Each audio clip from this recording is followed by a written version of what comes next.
বন্ধুরা, রক্তের প্রান্তরে অনুষ্ঠানে তোমাদের সবাইকে স্বাগত জানাচ্ছি।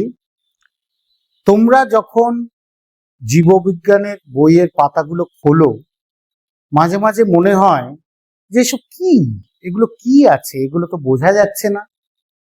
আমরা চেষ্টা করব জিনিসগুলোকে একটু সহজভাবে তোমাদের কাছে পৌঁছতে, যাতে তোমরা বুঝতে পারো যে পৃথিবীর শ্রেষ্ঠ মেশিন কিন্তু এই মনুষ্য শরীর, এবং এইভাবে এটা ডিজাইন করা এবং এইভাবে এটা তৈরি যে এটা কিন্তু আজকের যে সবচেয়ে দামি গাড়ি বা আজকের যে সবচেয়ে দামি স্যাটেলাইট, তার থেকেও এটা কিন্তু আরো সুষ্ঠুভাবে কাজ করে।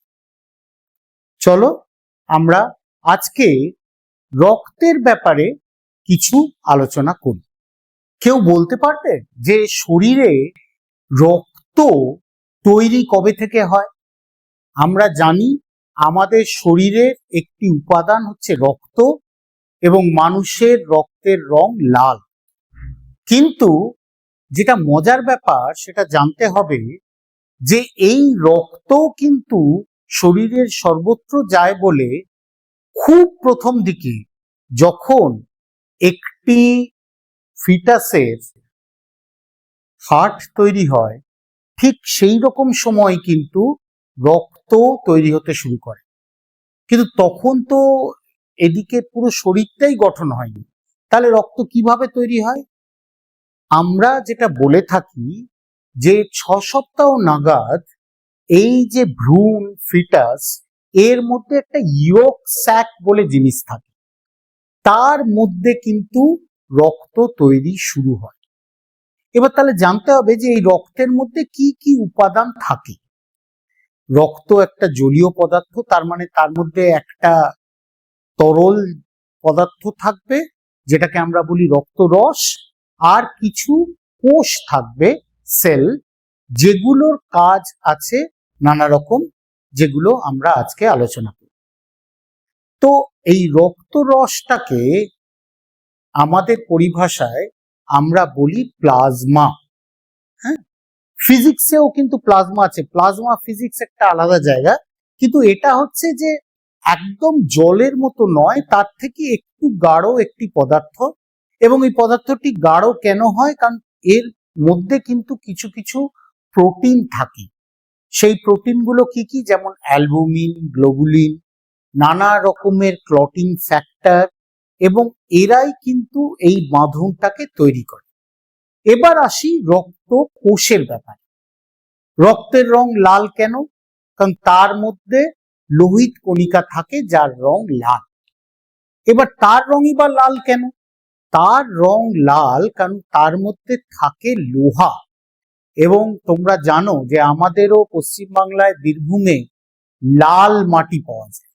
ঠিক এই লাল মাটিটা কিন্তু বেসিক্যালি আয়রন অক্সাইডের জন্য, এবং আমার শরীরের মধ্যে লোহিত কণিকার মধ্যেও কিন্তু এই আয়রন থাকে বলেই এর রং লাল।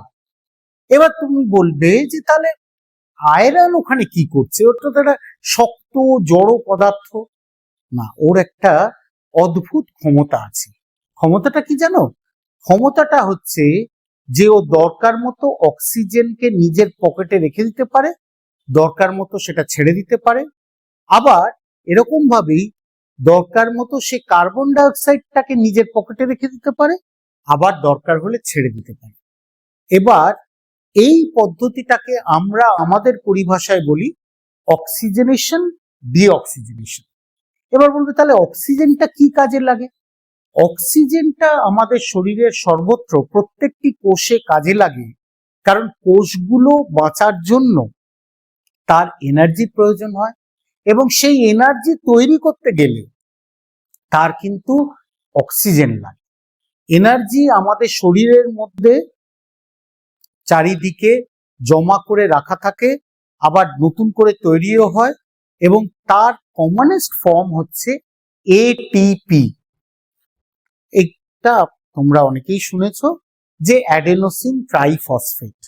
এবার অক্সিজেন গেলে তবেই কিন্তু এই রিয়াকশন গুলো ঠিকভাবে হয় এবং এর বাই প্রোডাক্ট হিসেবে কিন্তু তৈরি হয় কার্বন ডাইঅক্সাইড।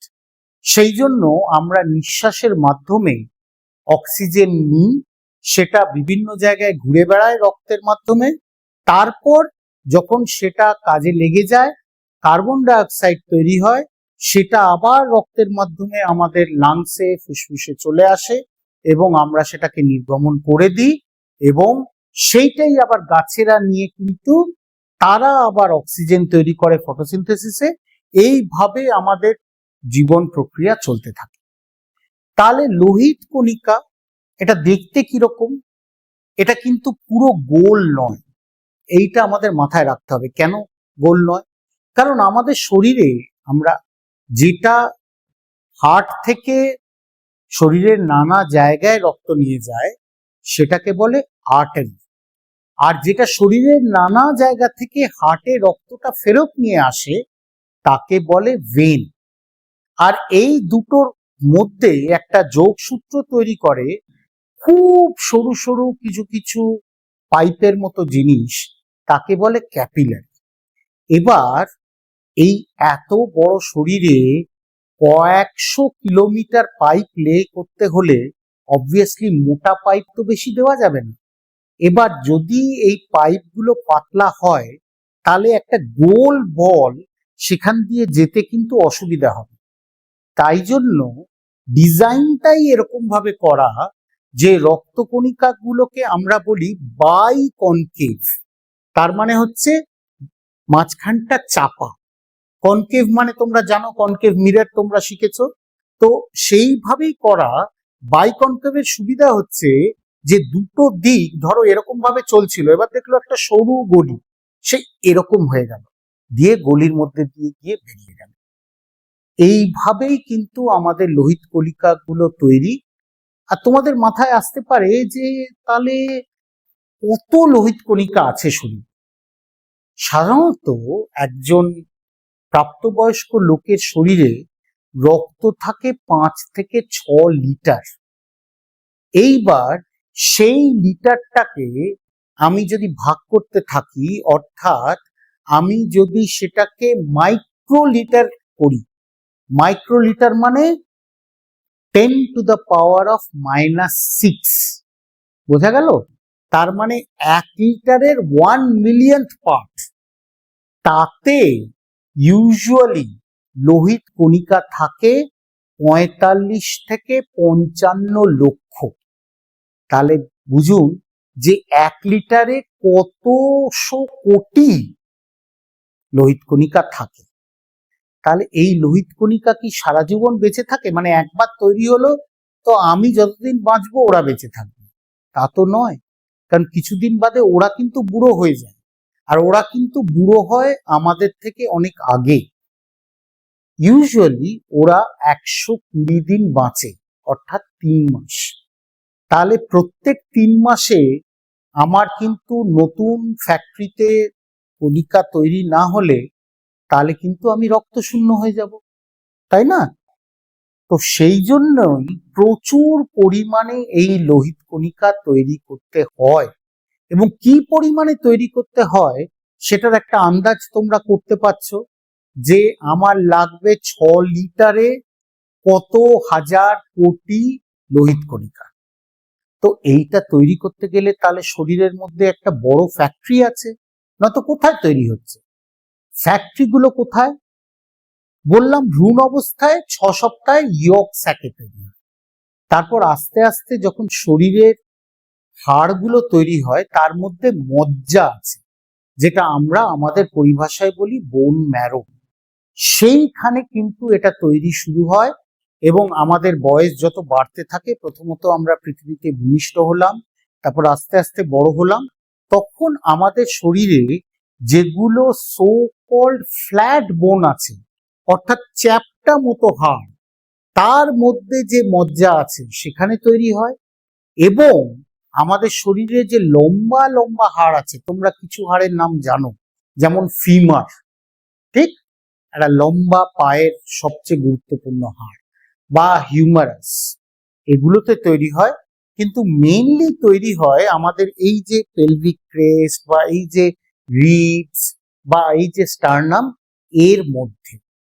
তাহলে সেই ফ্যাক্টরিতে তৈরি হয় এই লোহিত কণিকা। কিন্তু এগুলো কি একদম যেভাবে রক্তে দেখা যায়, অর্থাৎ আমরা যদি একটা স্লাইডে তোমার আঙুল ফুটিয়ে এক ড্রপ রক্ত নিয়ে সেটাকে টানি, তাহলে দেখবে একটা জীবের মতো জিনিস তৈরি হয়ে যাবে। এটাকে আমরা বলি পেরিফেরাল ব্লাড স্মিয়ার। তো সেখানে আমরা লোহিত কণিকাগুলোকে যেভাবে দেখতে পাই, অর্থাৎ ওখানে গোল গোলই দেখতে পাবো, কারণ আমরা তো 3 ডাইমেনশনটাকে 2 ডাইমেনশনে কনভার্ট করছি। তো সেই কারণে তখন গোল গোল গোল গোল গোল। কিন্তু এরা কি প্রথমে এরকমই থাকে? না, এরা যখন প্রথম তৈরি হয় সেগুলোকে আমরা বলি নর্মোব্লাস্ট। মানে ব্লাস্ট মানে হচ্ছে আগের জায়গা, হ্যাঁ, এর সঙ্গে কিন্তু বোমার কোনো সম্পর্ক নেই। সেই জন্য আমরা বলি pro erythroblast, early erythroblast, intermediate erythroblast, late erythroblast বা ইন্টারমিডিয়েট নর্মোব্লাস্ট, নেট নর্মোব্লাস্ট। এবং তারপরে একটা কণিকা তৈরি হয়, একটা কোষ তৈরি হয়, সেটাকে বলে রেটিকুলোসাইট। রেটিকুলোসাইট, সাইট মানে সেল, রেটিকুলাম মানে কি জানেন তো? জালি, জালি। এবার এদের মধ্যে জালির মতো, অর্থাৎ জালিময় পর্দা বা এরকম যেটা থাকে সেটা হচ্ছে আরএনএ। কিন্তু পরে ওই জালিগুলো থাকলে এই সেলগুলো টুক করে ওই সরু সরু পাইপে ঢুকতে পারে না। তাই রেটিকুলোসাইট থেকে যখন ম্যাচিওর রেড ব্লাড সেল তৈরি হয় তখন কিন্তু তার মধ্যে আর এই আরএনএ থাকে না। তখন কিন্তু সে অন্য উপায়ে এনার্জি জেনারেট করে। তার প্রচুর এনার্জি দরকার। কেন না, তাকে এই যে চলতে হবে, রক্ত কিছুটা ফ্লো করছে কিন্তু ফ্লো এর মধ্যেও এদেরকে সাঁতার কাটতে হয়, তারপর এদের বিভিন্ন জায়গায় যেতে হবে, এদেরকে অক্সিজেন দিতে হবে, কার্বন ডাই অক্সাইড নিতে হবে। তো সেই জন্য আমরা কিন্তু এইগুলোকে খুব যত্ন সহকারে আগলে রাখি।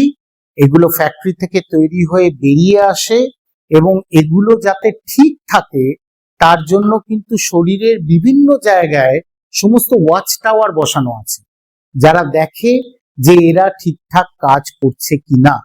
এবং এরা ঠিকঠাক কাজ করলে তবেই আমি সুস্থভাবে বাঁচবো। এবার বললাম বুড়ো হয়ে যায়, বয়স হয়ে যায়। বয়স হয়ে গেলে তখন কি হয়? তখন না এরা আর অতটা প্লায়াবল থাকে না। তখন কি হয়, প্রধানত আমাদের শরীরে যে প্লিহা বা স্প্লিন আছে সেইখানে এরা ঢুকলেই স্প্লিন বোঝে না না এর তো বয়স হয়ে গেছে, এবার একে খতম করে। সে তখন এগুলোকে খতম করে এবং এর মধ্যে থেকে যে লোহাটা থাকে সেটা যাতে আবার কাজে লাগে সেইভাবে ব্যবহার করে। আর এই যে বাকি পার্টটা সেটাকে ভেঙেই কিন্তু তৈরি হয় বিলিরুবিন। এবার বিলিরুবিন তোমরা অনেকেই জানো যে হ্যাঁ রক্তের মধ্যে থাকে, এর রং আবার হলুদ। এবার এটা যদি রক্তে বেড়ে যায় তখন কিন্তু আমাদের জন্ডিস হয়। তাই এক ধরনের জন্ডিস আছে যখন প্রচুর রক্তকণিকা বেশি ভাঙতে থাকে, মানে একটা তো লিমিট আছে যে ঠিক আছে আমার 120 দিন হচ্ছে আমি এই কটাকে ভাঙবো, তার বেশি যদি ভাঙতে থাকে তখন কিন্তু সেই বিলিরুবিনটা রক্তে বেড়ে গিয়েও এক ধরনের জন্ডিস হয়। সেটাকে আমরা আমাদের পরিভাষায় বলি হিমোলিটিক জন্ডিস। হিম মানে ওই রক্ত, রেড ব্লাড সেল, আর লাইটিক বা লিটিক মানে হচ্ছে ভাঙছে, আর জন্ডিস মানে আমরা জানি বিলিরুবিন বেশি। তাহলে আমার এই লোহিত কণিকা তৈরি হলো এই এরিথ্রোব্লাস্ট নর্মোব্লাস্ট ফেজ দিয়ে, রেটিকুলোসাইট দিয়ে, তারপর বাইরে এলো, তার কাজ করলো, তারপর ভেঙে আবার রিসাইকেল। এই হচ্ছে লোহিত কণিকার গল্প।